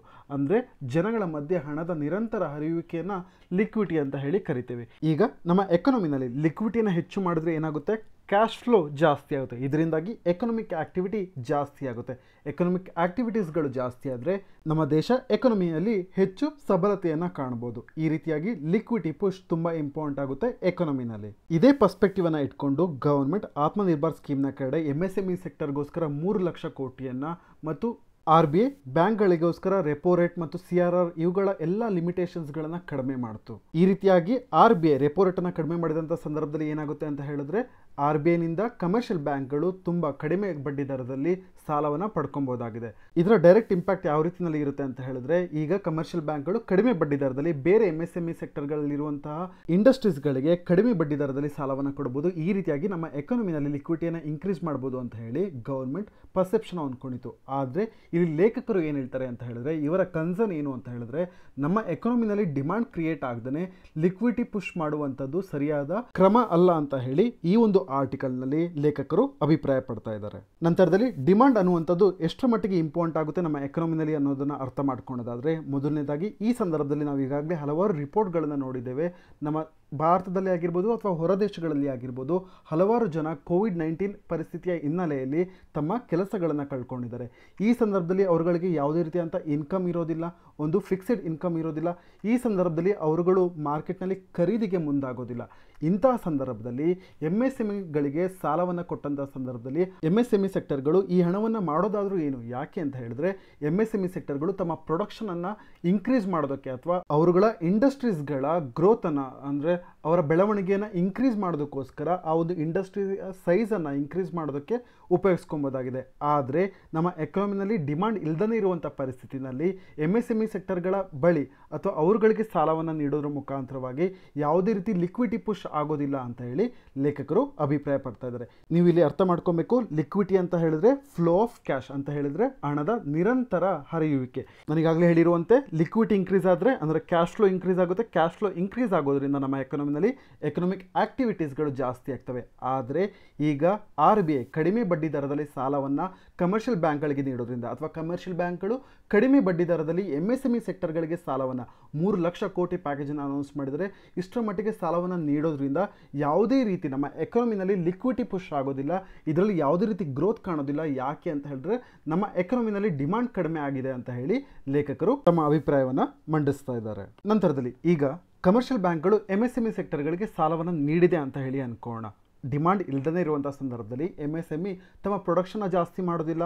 ಆದರೆ ಸಾಲ ಪಡೆದಂಥ ಹಣವನ್ನು ಕೇವಲ ತಮ್ಮ ಸರ್ವೈವಲ್ಗೆ ಬಳಸ್ಕೊಳ್ತಾರೆ. ಈ ರೀತಿಯಾಗಿ ಸರ್ವೈವಲ್ಗೆ ಬಳಸಿಕೊಂಡಂಥ ಸಂದರ್ಭದಲ್ಲಿ ಹಣವನ್ನು ಏನಾಗುತ್ತೆ ಅಂತ ಹೇಳಿದ್ರೆ ಕಾರ್ಮಿಕರಿಗೆ ಕೆಲಸ ಮಾಡದೇ ಸಂಬಳ ಕೊಟ್ಟಂತಾಗುತ್ತೆ. ಇದು ಒಂದಾದರೆ ನಂತರದಲ್ಲಿ ಇದು ಕೇವಲ ಸರ್ವೈವಲ್ಗೆ ಬಳಸಿಕೊಂಡಂಥ ಸಂದರ್ಭದಲ್ಲಿ ಏನಾಗುತ್ತೆ ಅಂತ ಹೇಳಿದ್ರೆ ನಾನ್ ಪರ್ಫಾರ್ಮಿಂಗ್ ಅಸೆಟ್ಸ್ಗಳ ಸಂಖ್ಯೆ ಇನ್ಕ್ರೀಸ್ ಆಗುವಂಥ ಚಾನ್ಸಸ್ ಇದೆ. ಇದರಿಂದಾಗಿ ನಮ್ಮ ಎಕಾನಮಿಗೆ ತೊಂದರೆ ಆಗುವಂಥ ಸಾಧ್ಯತೆಗಳು ಅತಿ ಹೆಚ್ಚು ಇದೆ ಅಂತ ಹೇಳಿ ಲೇಖಕರು ಅಭಿಪ್ರಾಯ ಪಡ್ತಾ ಇದ್ದಾರೆ. ನೀವು ಅರ್ಥ ಮಾಡ್ಕೊಬೇಕು, MSME ಸೆಕ್ಟರ್ಗಳು ಸಾಲ ಪಡೆದಂಥ ಸಂದರ್ಭದಲ್ಲಿ ಅವರುಗಳು ಪ್ರೊಡಕ್ಷನ್ನ ಜಾಸ್ತಿ ಮಾಡಿದ್ರೆ ಹೆಲ್ಪ್ ಆಗುತ್ತೆ. ಆದರೆ ಇಲ್ಲಿ ಪ್ರೊಡಕ್ಷನ್ ಕಡಿಮೆ ಆಗುತ್ತೆ. ಯಾಕೆ ಅಂತ ಹೇಳಿದ್ರೆ ನಮ್ಮ ಎಕಾನಮಿನಲ್ಲಿ ಡಿಮಾಂಡ್ ಇಲ್ಲ. ಡಿಮಾಂಡ್ ಯಾಕೆ ಇಲ್ಲ? ಜನಗಳ ಹತ್ರ ದುಡ್ಡಿಲ್ಲ ಮತ್ತು ಕೆಲಸವಿಲ್ಲ. ಈ ಸಂದರ್ಭಗಳಲ್ಲಿ MSME ಸೆಕ್ಟರ್ ಕೇವಲ ತನ್ನ ಸರ್ವೈವಲ್ಗಾಗಿ ಈ ಹಣವನ್ನು ಬಳಕೆ ಮಾಡಿಕೊಂಡಂಥ ಸಂದರ್ಭದಲ್ಲಿ ಏನಾಗುತ್ತೆ ಅಂತ ಹೇಳಿದ್ರೆ ಇದು ನಾನ್ ಪರ್ಫಾರ್ಮಿಂಗ್ ಅಸೆಟ್ಸ್ ಆಗಿ ಕನ್ವರ್ಟ್ ಆಗುವಂಥ ಚಾನ್ಸಸ್ಗಳು ಅತಿ ಹೆಚ್ಚು ಇದೆ. ಇದು ನಮ್ಮ ಎಕಾನಮಿಗೆ ಮುಂದಿನ ದಿನಗಳಲ್ಲಿ ಬಿಕ್ಕಟ್ಟನ್ನು ತಂದೊಡ್ಡುತ್ತೆ ಅಂತ ಹೇಳಿ ಲೇಖಕರು ಅಭಿಪ್ರಾಯ ಪಡ್ತಾ ಇದ್ದಾರೆ. ನಂತರದಲ್ಲಿ ಅವರ ಒಪಿನಿಯನ್, ಈ ಒಂದು ಆರ್ಟಿಕಲ್ನ ಓದಿದ್ರೆ ಅರ್ಥ ಆಗುತ್ತೆ ಅವರ ಒಪಿನಿಯನ್ ಯಾವ ರೀತಿ ಇದೆ ಅಂತ ಹೇಳಿದ್ರೆ ನಮ್ಮ ಸರ್ಕಾರ ಹಲವು ರೀತಿಯಲ್ಲಿ ಕನ್ಸರ್ವೇಟಿವ್ ಆಗಿದೆ ಅಂತ ಹೇಳ್ತಾ ಇದ್ದಾರೆ. ಯಾಕೆ ಅಂತ ಹೇಳಿದ್ರೆ ಸರ್ಕಾರ ತನ್ನ ಕಡೆಯಿಂದ ಹಣವನ್ನು ರಿಲೀಸ್ ಮಾಡ್ತಾ ಇಲ್ಲ, ಆದರೆ ಈ ಎಲ್ಲ ಹಣವನ್ನು ಸಾಲದ ರೂಪದಲ್ಲಿ MSME ಸೆಕ್ಟರ್ಗಳಿಗಾಗಿರ್ಬೋದು, ನಾನ್ ಬ್ಯಾಂಕಿಂಗ್ ಫೈನಾನ್ಷಿಯಲ್ ಕಂಪನೀಸ್ಗಳಿಗಾಗಿರ್ಬೋದು, ಈ ರೀತಿಯಲ್ಲಿ ಇವರುಗಳಿಗೆ ಹಣವನ್ನು ಸಾಲದ ರೂಪದಲ್ಲಿ ನೀಡ್ತಾ ಇದೆ. ಆದರೆ ಹಣವನ್ನು ಸರ್ಕಾರ ತನ್ನ ಕಡೆಯಿಂದ ರಿಲೀಸ್ ಮಾಡ್ತಾ ಇಲ್ಲ ಮತ್ತು ಸರ್ಕಾರ ತನ್ನ ಕಡೆಯಿಂದನೇ ಹಣವನ್ನು ರಿಲೀಸ್ ಮಾಡಿದಂಥ ಸಂದರ್ಭದಲ್ಲಿ ಫೈನಾನ್ಷಿಯಲ್ ಡಿಫಿಸಿಟ್ನ ಫೇಸ್ ಮಾಡುವಂಥ ಚಾನ್ಸಸ್ ಇದೆ. ಮತ್ತು ನಮಗೆಲ್ಲರಿಗೂ ಗೊತ್ತು, ನಮ್ಮ ದೇಶದಲ್ಲಿ ನಮ್ಮ ಎಕಾನಮಿನಲ್ಲಿ ಇನ್ವೆಸ್ಟ್ಮೆಂಟ್ಗಳು ಎಷ್ಟು ಮಟ್ಟಿಗೆ ಇಂಪಾರ್ಟೆಂಟ್ ಆಗುತ್ತೆ ಅಂತ. ಈ ಸಂದರ್ಭದಲ್ಲಿ ಕ್ರೆಡಿಟ್ ರೇಟಿಂಗ್ ಏಜೆನ್ಸಿಗಳು ಏನಾದರೂ ನಮ್ಮ ದೇಶದ ಎಕಾನಮಿಯನ್ನು ಕಡಿಮೆ ಗ್ರೇಡ್ನಲ್ಲಿ ರೇಟ್ ಮಾಡಿದಂಥ ಸಂದರ್ಭದಲ್ಲಿ ನಮ್ಮ ದೇಶದ ಎಕಾನಮಿಗೆ ಪೆಟ್ಟು ಬೀಳುತ್ತೆ. ಈ ರೀತಿಯಾದಂಥ ಒಂದು ಕನ್ಸರ್ವೇಟಿವ್ ಮೈಂಡ್ಸೆಟ್ನ ಇಟ್ಕೊಂಡು ಈಗ ಗವರ್ಮೆಂಟ್ ಈ ರೀತಿಯಾಗಿ ಲಿಕ್ವಿಡಿಟಿ ಪುಷನ್ನು ಅಂದರೆ ಬ್ಯಾಂಕ್ಗಳಿಗೆ ಸಾಲವನ್ನು ನೀಡುವುದರ ಮುಖಾಂತರ ಲಿಕ್ವಿಡಿಟಿ ಪುಷನ್ನು ತರೋದಕ್ಕೆ ಮುಂದಾಗಿದೆ. ಈ ಒಂದು ಕನ್ಸರ್ವೇಟಿವ್ ನೇಚರ್ನ ಸರ್ಕಾರ ತೆಗೆದು ಹಾಕಬೇಕು ಅಂತ ಹೇಳಿ ಲೇಖಕರು ತಮ್ಮ ಒಪಿನಿಯನ್ನಲ್ಲಿ ತಿಳಿಸ್ತಾ ಇದ್ದಾರೆ. ಮುಂದುವರಿದು ಹೇಳ್ತಾರೆ, IT ರೀಫಂಡ್ ಮಾಡೋದಾಗಿ, ನಂತರದಲ್ಲಿ TDS ರೇಟ್ಗಳನ್ನ ಡಿಕ್ರೀಸ್ ಮಾಡಿದೆ. ಇವೆಲ್ಲವೂ ಕೂಡ ನಮ್ಮ ಎಕಾನಮಿನಲ್ಲಿ ಸ್ಮಾಲ್ ಯೂಸ್ ಅಥವಾ ಮಾರ್ಜಿನಲ್ ಯೂಸನ್ನು ಹೊಂದಿದೆ. ಆದರೆ ಮುಖ್ಯವಾಗಿ ನಮ್ಮ ಎಕಾನಮಿನಲ್ಲಿ ಡಿಮ್ಯಾಂಡನ್ನು ಕ್ರಿಯೇಟ್ ಮಾಡಬೇಕು ಅಂದರೆ ಪೀಪಲ್ ಬಳಿ ಅಂದರೆ ಜನರ ಬಳಿ ಕ್ಯಾಶ್ ಇರುವಂತಾಗಬೇಕು. ಇದಕ್ಕಾಗಿ ಏನು ಮಾಡ್ಬೋದು, ಒಂದು ಸೊಲ್ಯೂಷನ್ ಹೇಳಿದರೆ DBT, ಡೈರೆಕ್ಟ್ ಬೆನಿಫಿಟ್ ಟ್ರಾನ್ಸ್ಫರ್ ಅಥವಾ ಡೈರೆಕ್ಟ್ ಬ್ಯಾಂಕ್ ಟ್ರಾನ್ಸ್ಫರ್. ಇದರ ಮುಖಾಂತರವಾಗಿ ಜನರ ಖಾತೆಗಳಿಗೆ ನೇರವಾಗಿ ಹಣವನ್ನು ಸಂದಾಯ ಮಾಡ್ಬೋದು. ಇಲ್ಲ ಅಂತ ಹೇಳಿದ್ರೆ ಒಂದು ಎಂಪ್ಲಾಯ್ಮೆಂಟ್ ಪ್ರೋಗ್ರಾಮ್ನ ಮುಖಾಂತರವಾಗಿ, ಫಾರ್ ಎಕ್ಸಾಂಪಲ್ MNREGA, ಇದರ ಕೆಳಗಡೆ ವೇತನವನ್ನು ಜಾಸ್ತಿ ಮಾಡೋದ್ರ ಮುಖಾಂತರವಾಗಿ ಲಕ್ಷಾಂತರ ಜನರ ಬಳಿ ಹಣ ಸಂದಾಯ ಮಾಡೋದ್ರ ಮುಖಾಂತರವಾಗಿ ಲಿಕ್ವಿಡಿಟಿ ಪುಷ್ ಮಾಡ್ಬೋದು ಅಂತ ಹೇಳಿ ಲೇಖಕರು ಹೇಳ್ತಾ ಇದ್ದಾರೆ. ಇಲ್ಲಿ ನಾವು ಅರ್ಥ ಮಾಡ್ಕೊಬೇಕು ಯಾವ ರೀತಿ ಲಿಕ್ವಿಡಿಟಿ ಪುಷ್ ಆಗುತ್ತೆ ಅಂತ ಹೇಳಿ. ಈಗ ಡೈರೆಕ್ಟ್ ಬೆನಿಫಿಟ್ ಟ್ರಾನ್ಸ್ಫರ್ನ ಮುಖಾಂತರವಾಗಿ ಡೈರೆಕ್ಟ್ ಆಗಿ ಹಣ ಸಂದಾಯ ಮಾಡೋದ್ರ ಮುಖಾಂತರವಾಗಿ ಅಥವಾ ಎಂಪ್ಲಾಯ್ಮೆಂಟ್ ಪ್ರೋಗ್ರಾಮ್ಗಳ ಕೆಳಗೆ MNREGA ಕೆಳಗಡೆ ಜನಗಳ ಸ್ಯಾಲ್ರಿಯನ್ನು, ಅವರ ವೇತನವನ್ನು ಇನ್ಕ್ರೀಸ್ ಮಾಡೋದ್ರ ಮುಖಾಂತರವಾಗಿ ಅವರುಗಳ ಬಳಿ ಹಣವನ್ನು ಕೊಟ್ಟಂತಾಗುತ್ತೆ. ಈ ರೀತಿಯಾಗಿ ಮಾರ್ಕೆಟ್ನಲ್ಲಿ ಕನ್ಸಂಪ್ಷನ್ ಜಾಸ್ತಿ ಆಗುತ್ತೆ, ಇದರಿಂದಾಗಿ ಕನ್ಸಂಪ್ಷನ್ ಎಕ್ಸ್ಪೆಂಡಿಚರ್ ಜಾಸ್ತಿ ಆಗುತ್ತೆ, ಇದರಿಂದಾಗಿ ಡಿಮಾಂಡ್ ರೈಸ್ ಆಗುತ್ತೆ. ಒಂದ್ಸಲ ಡಿಮಾಂಡ್ ರೈಸ್ ಆದರೆ MSME ಸೆಕ್ಟರ್ಗಳು ತಮ್ಮ ಪ್ರೊಡಕ್ಷನ್ನ ಜಾಸ್ತಿ ಮಾಡ್ಕೊಳ್ತವೆ. ಆ ಸಂದರ್ಭದಲ್ಲಿ MSME ಸೆಕ್ಟರ್ಗಳು ಪಡೆದುಕೊಂಡಂಥ ಸಾಲವನ್ನು ಕೇವಲ ತಮ್ಮ ಸರ್ವೈವಲ್ಗೆ ಬಳಸ್ಕೊಳ್ಳೋದಿಲ್ಲ, ಆದರೆ ಪ್ರೊಡಕ್ಷನ್ಗೆ ಬಳಸ್ಕೊಳ್ತವೆ. ಈ ರೀತಿಯಾಗಿ NPA ಕೂಡ, ನಾನ್ ಪರ್ಫಾರ್ಮಿಂಗ್ ಅಸೆಟನ್ನು ಕೂಡ ಕಡಿಮೆ ಮಾಡ್ಬೋದು ಅಂತ ಹೇಳಿ ಲೇಖಕರು ಹೇಳ್ತಾ ಇದ್ದಾರೆ. ಇಷ್ಟು ಪಾಯಿಂಟ್ಸ್ಗಳು ಈ ಒಂದು ನ್ಯೂಸ್ ಪೇಪರ್ ಆರ್ಟಿಕಲ್ನ ಥೀಮ್ ಆಗಿದೆ. ಇದನ್ನ ನೀವು ಚೆನ್ನಾಗಿ ಅರ್ಥ ಮಾಡ್ಕೊಂಡಿರಬೇಕು, ಈ ಕಾನ್ಸೆಪ್ಟ್ಗಳನ್ನು. ಇದು ನಿಮಗೆ ಅರ್ಥವಾಗಿದ್ದರೆ ನಿಮ್ಮ GS ಮೇನ್ಸ್ ಆನ್ಸರ್ಸ್ ಪೇಪರ್ಗಳಲ್ಲಿ ಹಲವಾರು ಡೈಮೆನ್ಷನ್ಸ್ಗಳನ್ನ ಎಕನಾಮಿ ರಿಲೇಟೆಡ್ ಕ್ವಶನ್ಸ್ ಕೇಳಿದಾಗ ತರ್ಬೋದು. ಈಗ ನಾವು ನೆಕ್ಸ್ಟ್ ಆರ್ಟಿಕಲ್ಗೆ ಮೂವ್ ಆಗಿದ್ದಾದರೆ, ಈ ಒಂದು ಆರ್ಟಿಕಲ್ ಡೆಲ್ಲಿ ಎಡಿಷನ್ನಲ್ಲಿ ಪೇಜ್ ನಂಬರ್ 7ರಲ್ಲಿ ಅಪಿಯರ್ ಆಗಿದೆ. ಈ ಒಂದು ಆರ್ಟಿಕಲ್ನಲ್ಲಿ COVID-19 ಸಿಚುಯೇಷನ್ ಇರುವಂಥ ಸಂದರ್ಭದಲ್ಲಿ ಡೇಟಾವನ್ನು ಶೇರ್ ಮಾಡುವಂಥದ್ದು ಎಷ್ಟರ ಮಟ್ಟಿಗೆ ಇಂಪಾರ್ಟೆಂಟ್ ಆಗುತ್ತೆ ಅನ್ನೋದ್ರ ಬಗ್ಗೆ ಇಲ್ಲಿ ಚರ್ಚೆ ಮಾಡ್ತಿದ್ದಾರೆ.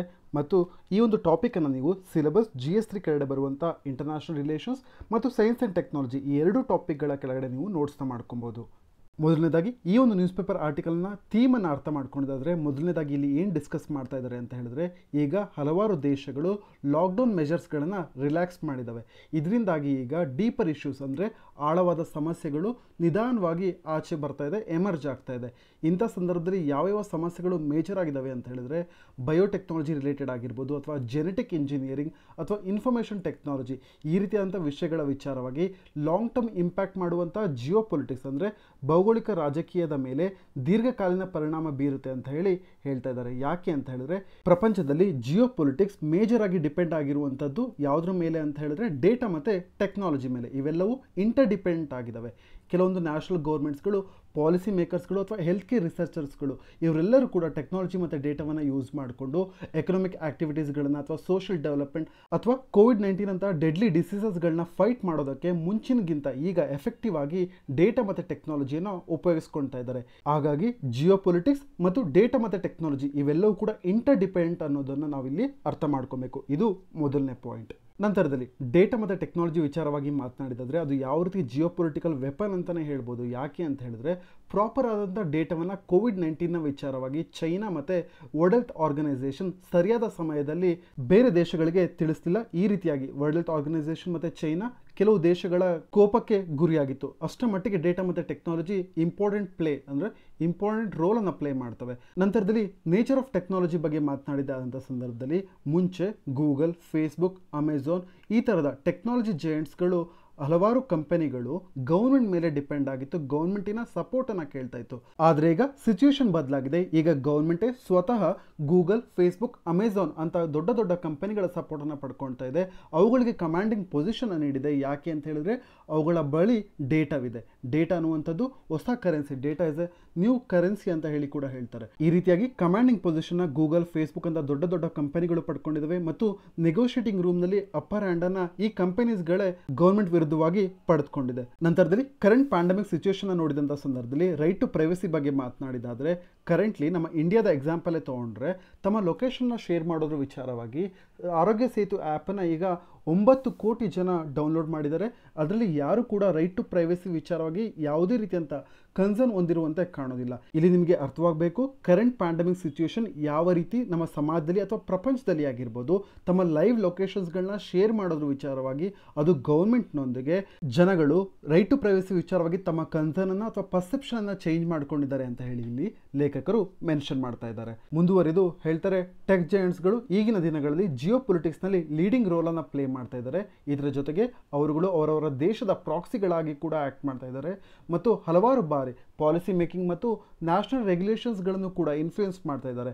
For example US China trade war ಆಗಿರ್ಬೋದು, ಅದಂತರ ಹುವಾಯಿ 5G ಟೆಕ್ನಾಲಜಿ ವಿಚಾರವಾಗಿ ಅಥವಾ ಫೇಸ್ಬುಕ್ ಇತ್ತೀಚೆಗೆ internet.org ಇದನ್ನು ಇಂಪ್ಲಿಮೆಂಟ್ ಮಾಡೋದಕ್ಕೆ ಅಟೆಂಪ್ಟ್ ಕೂಡ ಮಾಡಿತು. ಈ ರೀತಿಯಾಗಿ ನೆಟ್ ನ್ಯೂಟ್ರಾಲಿಟಿಯನ್ನು ವೈಲೇಟ್ ಮಾಡೋದಕ್ಕೆ ಫೇಸ್ಬುಕ್ ಮುಂದಾಗಿತ್ತು ತನ್ನದೇ ಆದ ರೆಗ್ಯುಲೇಷನ್ನ ಮುಖಾಂತರವಾಗಿ. ಈ ಎಲ್ಲ ಎಕ್ಸಾಂಪಲ್ಸ್ಗಳ ಮೂಲಕವಾಗಿ ನಮಗೆ ಏನು ಅರ್ಥ ಆಗುತ್ತೆ ಅಂತ ಹೇಳಿದ್ರೆ, ಪ್ರಸ್ತುತವಾಗಿ ಇರುವಂತಹ ಜಿಯೋ ಪೊಲಿಟಿಕ್ಸ್ನಲ್ಲಿ ಈ ಟೆಕ್ ಜಾಯಿಂಟ್ಸ್ಗಳು ಅತಿಯಾದ ಹೆಚ್ಚಿನ ರೋಲನ್ನು ಪ್ಲೇ ಮಾಡ್ತವೆ, ಲೀಡಿಂಗ್ ರೋಲನ್ನು ಪ್ಲೇ ಮಾಡ್ತವೆ ಅನ್ನೋದು ಅರ್ಥವಾಗುತ್ತೆ.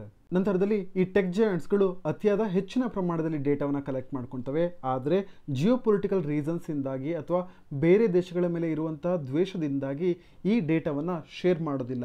ಆದರೆ ಈ ರೀತಿಯಂಥ ನಡೆಯನ್ನು ಅಂದರೆ ಕಲೆಕ್ಟಿವ್ ಡೇಟಾ ಕಲೆಕ್ಟ್ ಮಾಡಿದಂಥದ್ದನ್ನ ಶೇರ್ ಮಾಡ್ದೇ ಇದ್ದಂಥ ಸಂದರ್ಭದಲ್ಲಿ ಇದು ಪ್ರತಿಯೊಬ್ಬ ಮನುಷ್ಯನ ಬೇಸಿಕ್ ರೈಟನ್ನು ವೈಲೇಟ್ ಮಾಡ್ದಂಗೆ ಆಗುತ್ತೆ ಅಂತ ಹೇಳಿ ಇಲ್ಲಿ ಲೇಖಕರು ಅಭಿಪ್ರಾಯ ಪಡ್ತಾ ಇದ್ದಾರೆ. ನಂತರದಲ್ಲಿ ಈಗ ಇರುವ ಡೇಟಾ ಸಿಸ್ಟಮ್ ಕೇವಲ ಟೆಕ್ನಾಲಜಿಕಲ್ ಇನೋವೇಷನ್ಸ್ಗಳನ್ನ ಕ್ರಿಯೇಟ್ ಮಾಡೋದಕ್ಕೆ ಮತ್ತು ಆ ವಿಚಾರವಾಗಿ ಅದನ್ನು ಸ್ಪ್ರೆಡ್ ಮಾಡೋದಕ್ಕೆ ಮಾತ್ರ ಕಾನ್ಸಂಟ್ರೇಟ್ ಮಾಡ್ತಾ ಇದೆ. ಆದರೆ ಇವುಗಳ ವಿಚಾರವಾಗಿ ಈ ಟೆಕ್ನಾಲಜಿಕಲ್ ಇನೋವೇಷನ್ಸ್ಗಳ ಗವರ್ನೆನ್ಸ್ ವಿಚಾರವಾಗಿ ಯಾವುದೇ ರೀತಿಯಾದಂಥ ಪಾಲಿಸೀಸ್ಗಳಾಗಿರ್ಬೋದು ಲಾಗಳನ್ನು ತರ್ತಾ ಇಲ್ಲ ಅಂತ ಹೇಳಿ ಇಲ್ಲಿ ಲೇಖಕರು ಹೇಳ್ತಾ ಇದ್ದಾರೆ. ಮುಂದುವರೆದು ಕೆಲವೊಂದು ರಿಸ್ಟ್ರಿಕ್ಷನ್ಸ್ಗಳು ಇತ್ತೀಚೆಗೆ ಫ್ಲೋ ಆಫ್ ಡೇಟಾ ಮೇಲೆ ಕೆಲವೊಂದು ರಿಸ್ಟ್ರಿಕ್ಷನ್ಸ್ಗಳನ್ನ ಜಾಸ್ತಿ ಮಾಡಿದ್ದಾರೆ. ಅದು ಕೂಡ ಕಳೆದ 7-8 ವರ್ಷಗಳಲ್ಲಿ ಈ ರಿಸ್ಟ್ರಿಕ್ಷನ್ಸ್ಗಳ ಸಂಖ್ಯೆ ಜಾಸ್ತಿ ಆಗಿದೆ ಅಂತ ಹೇಳಿ ಹೇಳ್ತಾ ಇದ್ದಾರೆ. ನಂತರದಲ್ಲಿ ಡೇಟಾ ಪ್ರೊಟೆಕ್ಷನ್ ಲಾಸ್ ಆಗಿರ್ಬೋದು ಅಥವಾ ಡೇಟಾ ಲೋಕಲೈಸೇಷನ್ ವಿಚಾರವಾಗಿ ಇರುವಂಥ ಲಾಗಳಾಗಿರ್ಬೋದು, ಇವೆಲ್ಲವೂ ಡೇಟಾದ ವಿಚಾರವಾಗಿ ಇಂಟರ್ ಆಪರೇಬಿಲಿಟಿ ಅಂತ ಹೇಳಿದ್ರೆ ಪರಸ್ಪರವಾಗಿ ಎಲ್ಲ ದೇಶಗಳು ಈ ಡೇಟಾವನ್ನು ಶೇರ್ ಮಾಡೋದ್ರ ವಿಚಾರವಾಗಿ ತಮ್ಮ ಆಪರೇಬಿಲಿಟಿಯನ್ನು ಕಡಿಮೆ ಮಾಡ್ಕೊಳ್ತಾ ಇದ್ದಾವೆ ಅಂತ ಹೇಳಿದ್ರೆ ಇಂಟರ್ ಆಪರೇಬಿಲಿಟಿಯನ್ನು ಕಡಿಮೆ ಮಾಡ್ಕೊಳ್ತಾ ಇದ್ದಾವೆ ಡೇಟಾ ಲೋಕಲೈಸೇಷನ್ ಮತ್ತು ಡೇಟಾ ಪ್ರೊಟೆಕ್ಷನ್ ಲಾಸ್ಗಳನ್ನ ತರೋದ್ರ ಮುಖಾಂತರವಾಗಿ ಅಂತ ಹೇಳಿ ಇಲ್ಲಿ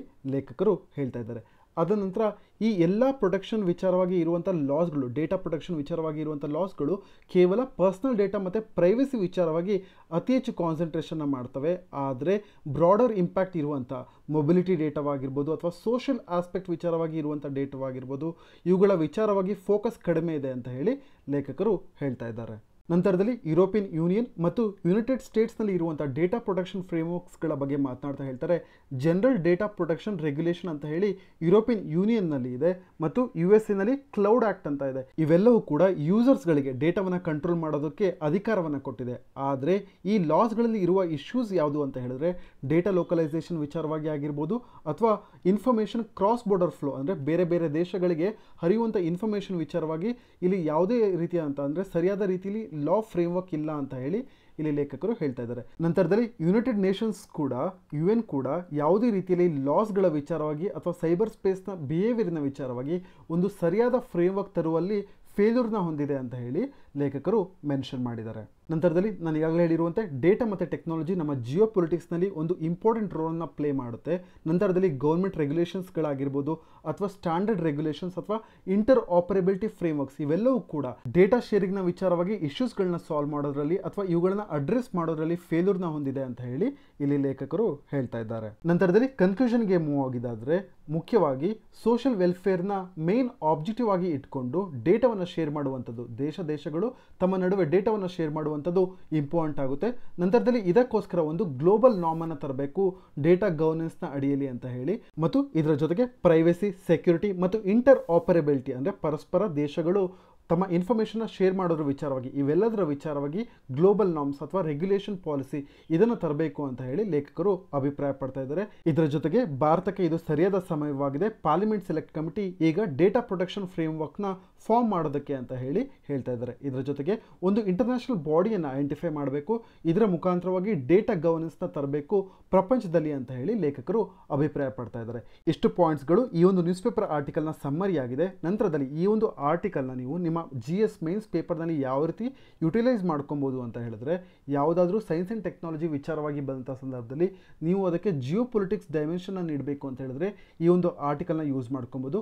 ನಂತರದಲ್ಲಿ ಇಂಟರ್ನ್ಯಾಷನಲ್ ರಿಲೇಷನ್ಸ್ ವಿಚಾರವಾಗಿ ಮಾತನಾಡ್ತಿರುವಂಥ ಸಂದರ್ಭದಲ್ಲಿ ಡೇಟಾ ಮತ್ತು ಟೆಕ್ನಾಲಜಿ ಈ ಒಂದು ಡೈಮೆನ್ಷನ್ನ ಕೂಡ ನೀವು ಆ್ಯಡ್ ಮಾಡ್ಬೋದು. ಈ ಪಾಯಿಂಟ್ಸ್ನ ನೀವು ನೆನ್ಪಿಟ್ಕೊಂಡಿರಿ, ನಿಮ್ಮ ಮೇನ್ಸ್ GS ಆನ್ಸರ್ಸ್ಗಳಲ್ಲಿ ಬಳಕೆ ಮಾಡ್ಬೋದು.